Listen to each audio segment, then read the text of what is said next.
मान्य सदस्यहरू, अब प्रश्नकर्ता मान्य सदस्य प्रेम सुवाललाई आफ्नो प्रश्न सोध्न अनुमति दिन्छु। प्रश्न नम्बर 11। सभामुख महोदय मार्फत उद्योग वाणिज्य तथा आपूर्ति मन्त्रीसँग प्रश्न राख्न चाहन्छु। भारतीय company Pristine Mega Logistic Park प्रालीलाई वीरगञ्ज सुक्खा बन्दरगाह सञ्चालनको जिम्मेवारी किन दिइयो? नेपाल सरकारले विश्व बैंकको ऋणमा बनाएको यो बन्दरगाह विदेशी कम्पनीलाई सञ्चालन गराउनुको कारण के होला? के नेपाल सरकार आफ्नो सम्पत्ति व्यवस्थापन र सञ्चालन गर्न सक्षम छैन र? के यसै कारण कर्मचारीलाई तलब दिन धौडौ अवस्थामा सरकार पुगेको हो र? वीरगञ्ज सुक्खा बन्दरगाह सञ्चालन गराउँदा आउने कमिसन भागभण्डा भइरहेको सरकारलाई जानकारी छ कि छैन? धन्यवाद। मान्य सदस्यहरू, अब मान्य उद्योग वाणिज्य तथा आपूर्ति मन्त्री दामोदर भण्डारीलाई उक्त प्रश्नको उत्तर दिन अनुमति दिन्छु।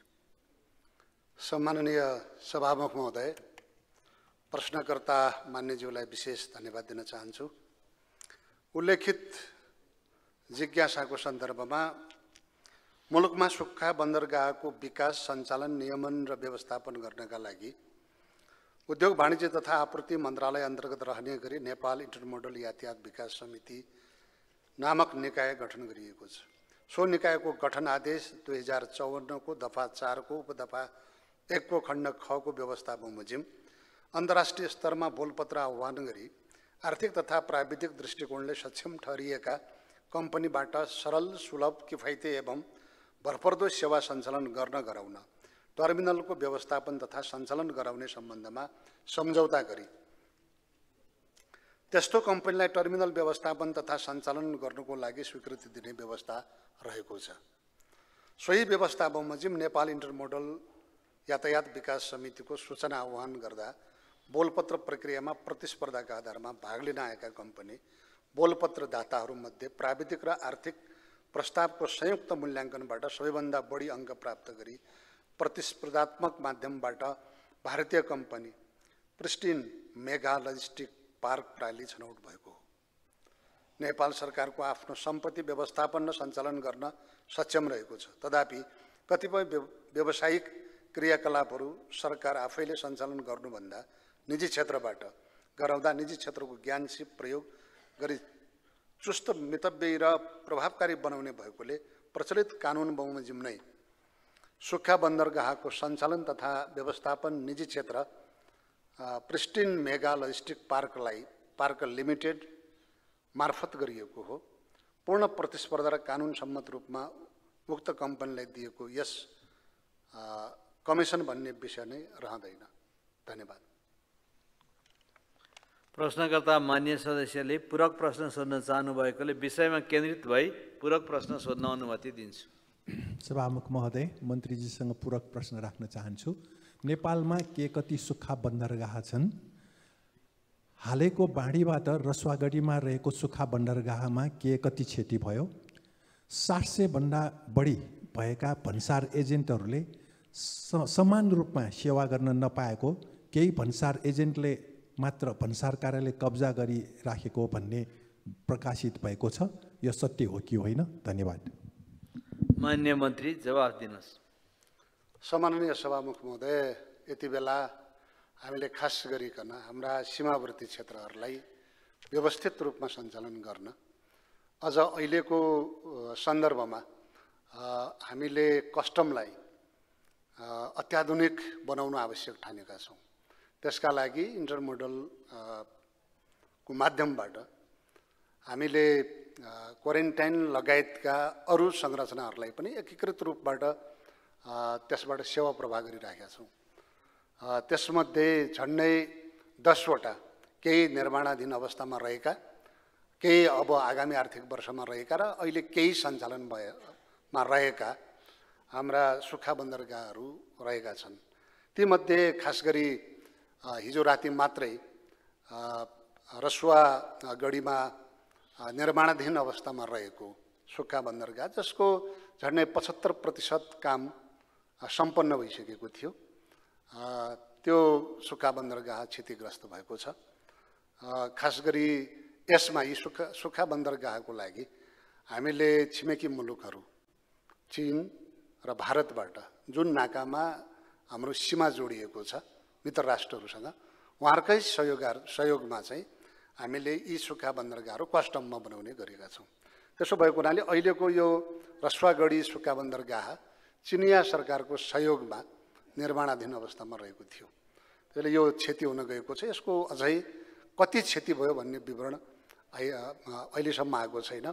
यसलाई थप हामीले पछि सञ्चालन गर्न आवश्यक यो नाकामा हामी फेरि चीन सरकारसँग आग्रह गर्नेछौँ। धन्यवाद। मान्य सदस्यहरू, अब प्रश्नकर्ता मान्य सदस्य प्रेम सुवाललाई अर्को प्रश्न सोध्न अनुमति दिन्छु। प्रश्न नम्बर 12। सभामुख महोदय, मन्त्रीजीसँग प्रश्न राख्न चाहन्छु। कमजोर अर्थतन्त्र भए पनि सरकारले उपभोग्य र विलासी वस्तुको आयातमा उल्लेख्य वृद्धि गरेको किन होला? आयात बढेपछि स्वरान्तर घाटा बढ्ने होइन र? यो अवस्थामा सरकारको समाधान के छ? धन्यवाद। मान्य सदस्यहरू, अब उद्योग वाणिज्य तथा आपूर्ति मन्त्री दामोदर भण्डारीलाई उक्त प्रश्नको उत्तर दिन अनुमति दिन्छु। सम्माननीय सभामुख महोदय, म प्रश्नकर्तालाई फेरि धन्यवाद दिन चाहन्छु मान्यज्यूलाई।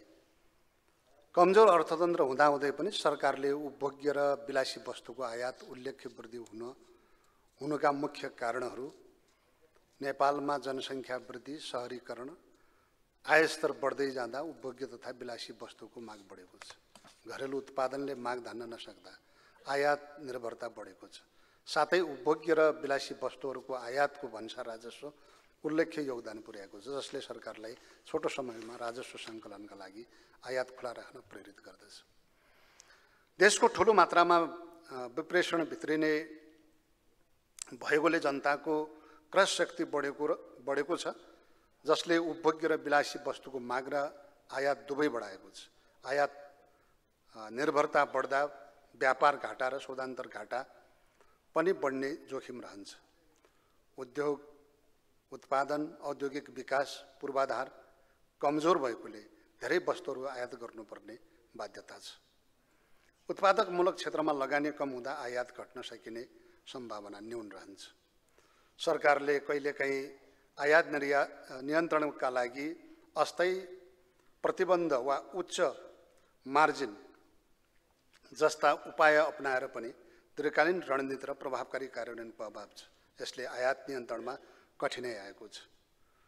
हो, उपभोग्य र विलासी वस्तुको आयात बढ्दा शोधान्तर घाटा बढ्ने निश्चित छ। नेपालमा निर्यातभन्दा आयात धेरै भएकोले व्यापार घाटा र शोधान्तर घाटा दुवै बढिरहेको छ। विदेशी मुद्रा सञ्चितमा दबाव पर्छ, जसले आर्थिक अस्थिरता निम्त्याउन सक्छ।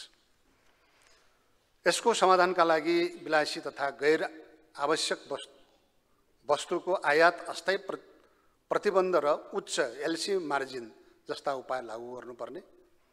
वाणिज्य नीति 2081 जारी भइसकेपछि कार्यान्वयनमा रहेको छ, जसमा घरेलु उत्पादन, मूल्य अभिवृद्धि, गुणस्तर सुधार, प्रविधि प्रयोग, पूर्वाधार विकास र निर्यात प्रवर्धनमा जोड दिइएको छ। विप्रेषणलाई उपभोगमा मात्र नभई उत्पादनमूलक क्षेत्रमा पनि लगानी गर्न प्रोत्साहित गरिएको छ। निर्यात वस्तुको विविधीकरण, कृषि उद्योग र सेवा लगानी बढाउने, गुणस्तर सुधार गर्ने र नयाँ बजार खोल्ने नीति अवलम्बन गर्नुपर्ने देखिन्छ। आयात नियन्त्रण, निर्यात प्रवर्धन, विप्रेषणको उत्पादनमूलक प्रयोगबाट विदेशी मुद्रा सञ्चित सुदृढ पार्नुपर्ने आवश्यकता रहेको छ। कमजोर अर्थतन्त्रमा उपभोग्य र विलासी वस्तुको आयात बढ्नु मुख्यतः उपभोग वृद्धि, विप्रेषण र घरेलु उत्पादनको कमजोरीका कारण हुन्। यसले शोधान्तर घाटा बढाउने खतरा भएको हुँदा दीर्घकालीन समाधानका लागि आयात नियन्त्रण, घरेलु उत्पादन प्रवर्धन, निर्यात वृद्धि र विप्रेषण उत्पादनमूलक प्रयोग अनिवार्य देखिन्छ। धन्यवाद। प्रश्नकर्ता मान्य सदस्यले पूरक प्रश्न सोध्न चाहनु भएकोले विषयमा केन्द्रित भई पूरक प्रश्न सोध्न अनुमति दिन्छु। सभामुख महोदय, मन्त्रीजीसँग पूरक प्रश्न राख्न चाहन्छु। नेपालको सार्वजनिक ऋण 27 खर्ब पुग्यो। जनताको क्रय शक्ति बढेको भन्न मिल्छ र? भारतमा 1% को हातमा 40% स्रोत साधन रहेको र गरिब र धनीको फासला बढ्दै गएको सार्वजनिक भयो। नेपालमा यस्तो तथ्याङ्क कस्तो छ? नेपालमा उद्योगीहरू व्यापारीमा परिणत भइरहेको किन होला? के सरकारले उद्योग व्यापार गर्न नहुने हो र के सिंहदरबार सञ्चालन समेत निजीकरण गरिँदैछ? धन्यवाद।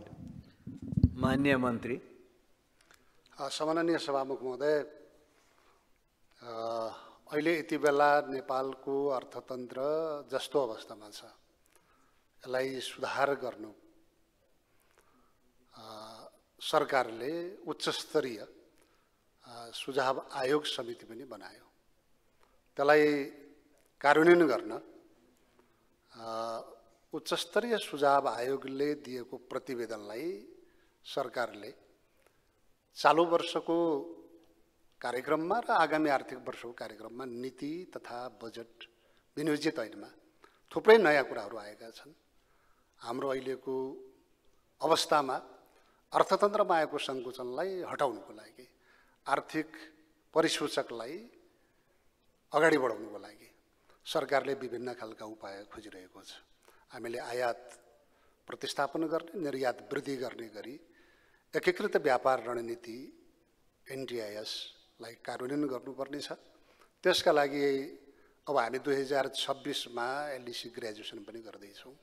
त्यसको तयारी स्वरूप पनि सरकारले यतिखेर उच्चस्तरीय सुझाव आयोगले दिएको प्रतिवेदन, त्यसका सकारात्मक पक्षहरूलाई तत्काल कार्यान्वयन गर्नुपर्ने, संरचनागत रूपमा रहेका समस्याहरूलाई समाधान गर्नुपर्ने लगायतका कामहरू पनि भइरहेका छन्।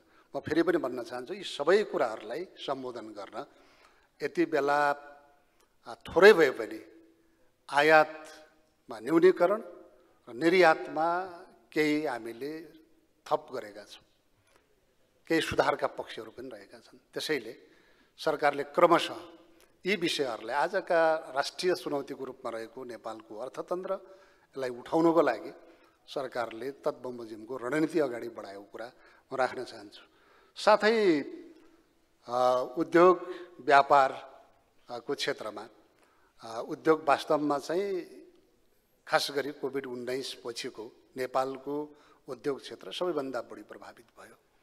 त्यसलाई उद्योगीहरूले कुनै बेला झन्डै वित्तीय क्षेत्रमा 18% ब्याज दर पनि तिर्नुपर्ने अवस्था बन्यो र अहिले ब्याज दर 1 अङ्कमा झरेको छ। उद्योग उत्पादनलाई सहुलियत प्रदान गर्न पनि यही उच्चस्तरीय आयोगले केही सकारात्मक रूपमा सुझावहरू पनि प्रकट गरेको छ र व्यवसायको रूपमा, उद्योगीको रूपमा गर्नको लागि पनि आगामी आर्थिक वर्षको नीति तथा कार्यक्रम र विनियोजित ऐनमा थुप्रै खालका उद्योगलाई, उत्पादनलाई, रोजगारीलाई, उद्यमशीलतालाई प्रोत्साहित गर्ने र सहुलियत प्रदान गर्ने उद्देश्यको साथमा थुप्रै कार्यक्रमहरू आएका छन्। औद्योगिक पार्कको निर्माण, विशेष आर्थिक क्षेत्र प्राधिकरण सेज लगायतका अरू क्षेत्रहरूलाई पनि अब हामी चाहिँ सार्वजनिक निजी साझेदारी मोडालिटीबाट अगाडि बढ्छौँ। अहिले कुनै एउटा प्रदेशमा हामीले एउटा औद्योगिक पूर्वाधार बनाउने हो भने 10 अरबभन्दा बढीको लागतमा औद्योगिक पार्क बन्ने अवस्था छ। हामीले यसलाई अलि राम्रो उत्पादन र रोजगारी सिर्जना गर्नको लागि हामीले नयाँ मोडालिटी तय गर्नुपर्छ। धेरै ढिलो भइसक्यो। हामीले आज छिमेकी मुलुकमा जाने हो भने त्यहाँ अत्यन्त राम्रो सहुलियत छ। यही छिमेकी मुलुक भारतमा जाने हो भने औद्योगिक क्षेत्रमा जग्गा free, tax free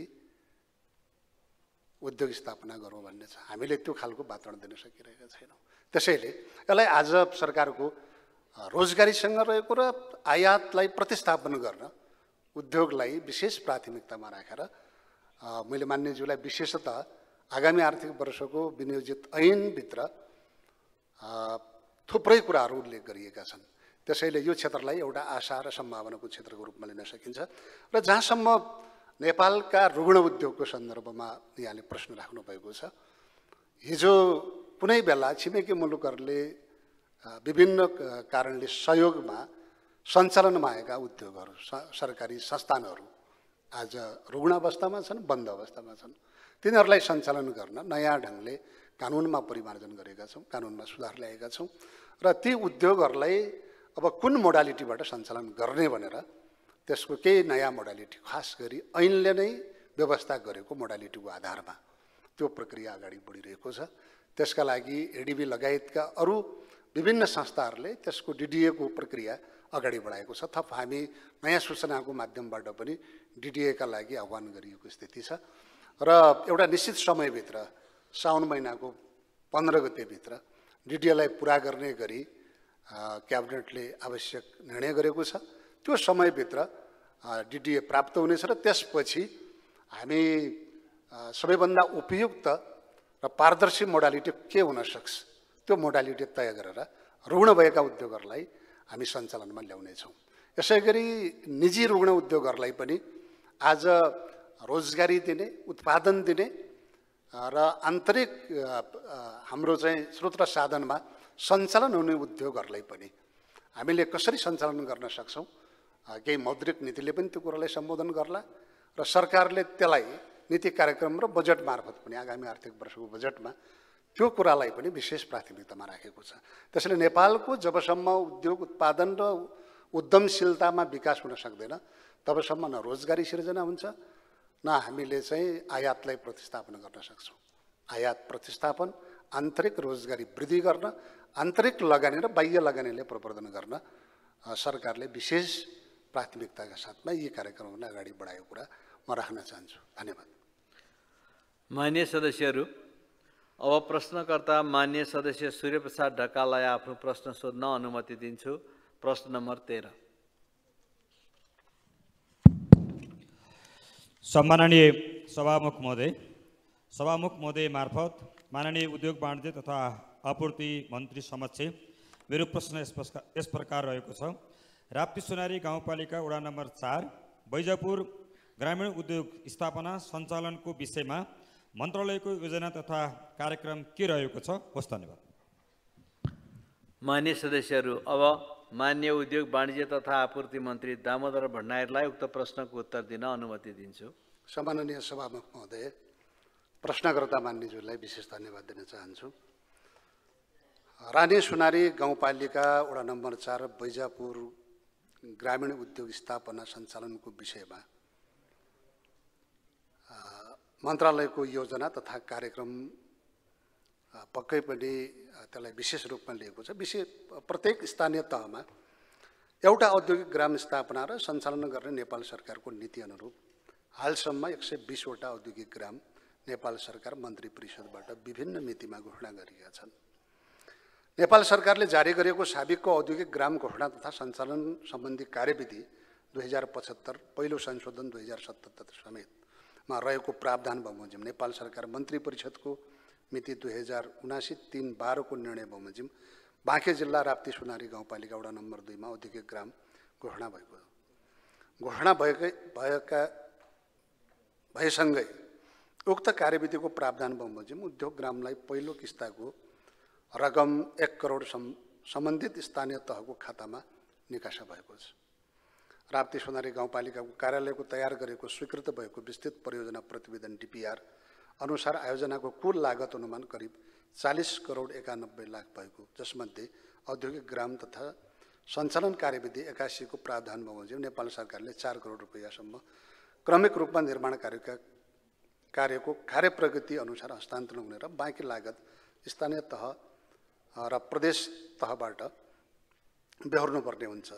Rapti Sonari गाउँपालिकाको कार्यालयबाट प्राप्त प्रगति विवरण अनुसार उक्त औद्योगिक ग्रामको निर्माणको ठेक्का प्रक्रियाका कामहरू अगाडि बढिरहेको छ। हाल औद्योगिक ग्रामको गाडाघर, अफिस कोठा, बाउन्ड्री पर्खाल र गेट सहितको संरचना 1 करोड 79 लाख लागत अनुमानको कार्यको ठेक्का आह्वान भई रु 1 करोड 20 लाख सम्झौता हुन प्रक्रियामा रहेको छ।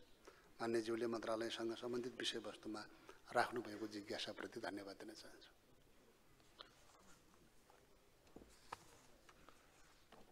मान्य मन्त्रीज्यू, आसन ग्रहण गर्न सक्नुहुन्छ।